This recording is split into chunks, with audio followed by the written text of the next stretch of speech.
حضرت ابو دردہ رضی اللہ تعالی عنہ آپ نے آقا علیہ الصلوۃ والسلام کی بارگاہ میں عرض کی کہ حضور مجھے کچھ نصیحت فرما دیجئے، کچھ ایسے کلمات عطا فرمائیے کہ میں جن کو اپنی زندگی کا حصہ بنا لوں، میں ان کے اوپر عمل کرتا رہوں۔ تو میرے آقا نے فرمایا کہ اے ابو دردہ، پاکیزہ اور حلال رزق کماؤ اور نیک کام کرو۔ حلال اور پاکیزہ رزق کماؤ اور نیک اعمال کرو، اور اللہ تعالیٰ سے ہر دن کے لیے اپنی روزی طلب کرو، اپنا رزق اللہ سے طلب کرو۔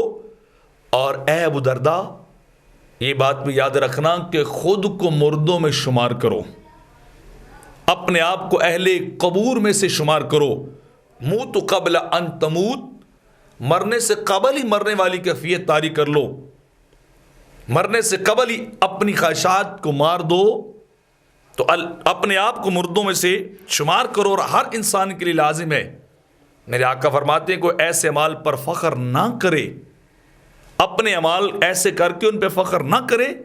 اس لیے کہ یہ سب اعمال جو ہیں وہ کل کلاں اگر خلوص پہ مبنی نہ ہوئے، اگر محبت اور اللہ کے پیار پہ مبنی نہ ہوئے، تو یہ سارے کے سارے اعمال فنا ہو جائیں گے، یہ اعمال کسی کام جو ہے وہ نہیں آئیں گے۔ تو اپنے اعمال کے اوپر انسان کر کے نازا جو ہے وہ نہ کرے، تکبر جو ہے وہ نہ کرے، کیونکہ جو شخص بھی اپنے اعمال پہ فخر کرتا ہے،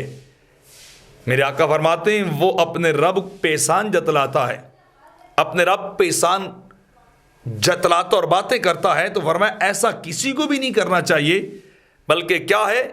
اسے اپنے اعمال کر کے بھی شرمندگی اور ندامت کو محسوس کرنا چاہیے، آنسو بہانے چاہیے کہ میں حق نہیں ادا کر سکا، میں درست طور پہ اعمال نہیں کر سکا،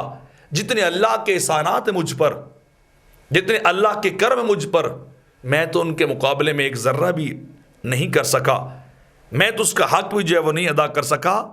تو اے ابو دردہ، اعمال پہ غرور نہ کرنا، اس سے تکبر پیدا ہوتا ہے، اور اللہ تکبر والوں کو پسند نہیں کرتا ہے۔